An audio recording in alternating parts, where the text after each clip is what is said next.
So last time you remember, we cleaned up the heads, got all the sludge out, changed out the valve seals, made sure everything was nice and clean and pretty, put them back together, and I set them back top of the engine, just mocked up. Got like 2 bolts in there holding each head on, no gaskets, they're just sitting there. I want to put it together, but I don't want to jump the gun. I do know I still have to clean up these push rods. Now, in an effort to keep them in the right order, you'll see that I made up, I don't know what you want to call it, a diagram, a box, I don't know, whatever the hell you want to call it.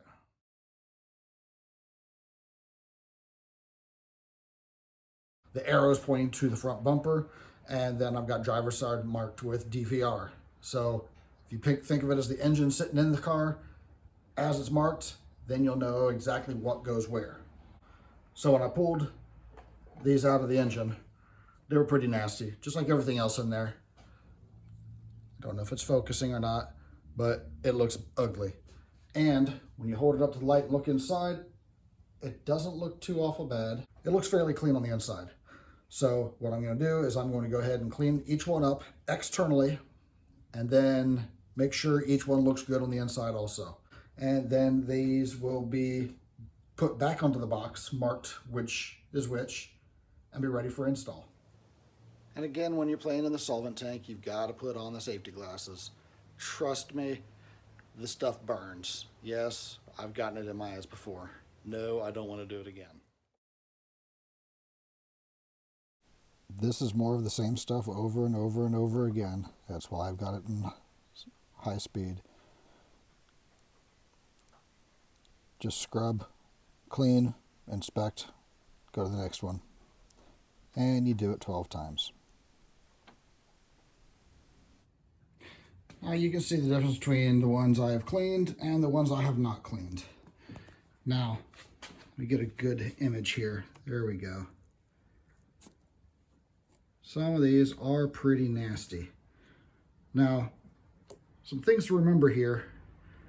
This engine was not marketed as a hot rod type engine. Not in the US anyways. In the US, this was found in the Bonneville SSEI and other W body cars.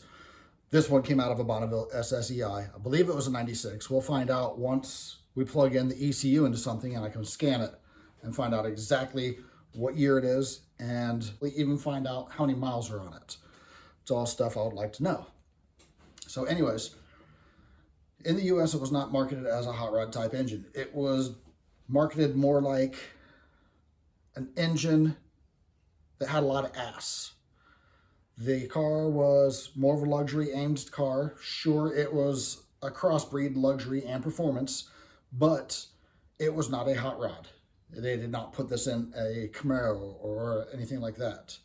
So these got the typical neglect that most cars get. And then by the time these cars got to the end of their serviceable life, once the body starts falling apart and the engine is still rock solid, then people started beating on them and thrashing on them and just abusing the hell out of them. Those people never change oil. They figure it still has 4 quarts, we'll add 1 and it'll be good. And that's part of what we're seeing here. Part of this sludge is due to abuse and neglect. Part of this is also the added heat that you'll find in a boosted engine, be it turbo or supercharged. You're going to find higher heat, and that's going to crystallize and cook more of the oil, and you'll get more of the sludge. In all reality, this still isn't that bad.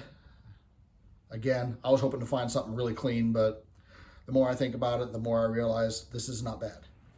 It's very important to make sure that the inside is cleared out and not clogged up. For those that don't know, that's how the oil gets up to the top of the engine. The oil goes up through the push rod, it dribbles down across the rocker arm and lubricates everything up there, which is the pivot point on the rocker arm, and then where it slides up against, where the push rod itself slides up against the rocker arm. You get a blocked one that is clogged up and not flowing oil, you're going to have problems. You're going to have excessive heat, you're going to have excessive wear, you're going to get metal shavings, and you're going to get a dead engine eventually. So it is very important to find out if they're clogged up and to clean them out. So far, they've all been clear. One had a little bit of goo in it, and it came right out as soon as I blew on it. That was nasty. But otherwise, they're all looking pretty good. I'm not disappointed. I've looked at them. To the naked eye, they don't look like they're bent or anything. And really the easiest way to find out is to just set them on a piece of glass or a piece of metal and roll them. And you'll see it rolls like this if it's bent. Even if it's just a little bit, you can hold it up and look at it and it'll look perfectly straight. But once it rolls, it's gonna flop. This is the last one that I'm getting ready to clean. And again, you see it is very nasty. It's not really rocket science here. None of this has been. But I figure we'll give this one a little bit of camera time. So that's all I'm doing right there. A little bit. Mostly I'm just getting this stuff wet. The brush gets some of the grime off of there, but not all of it. Most of the work happens with the rag. There. Now, just like everything else with this engine, I'm not going for perfect. I'm not building a 1200 horse, super boosted, 30 PSI, nothing like that. This is just going to be a street engine. It's going to live at low RPMs, just regular street duty. It'll probably go down a strip once or twice. Unless I get bitten by the bug, then I might end up actually racing it. But who knows? So now I've got it wiped off, it looks a whole lot better. Then put the wand in the hole. And even though I know that is clean, I'm still going to check it out up against the light. And it is perfectly clear. One other thing I have learned is I'm trying to figure out which end is which. I'm not sure if the camera's going to pick this up. Let me see here.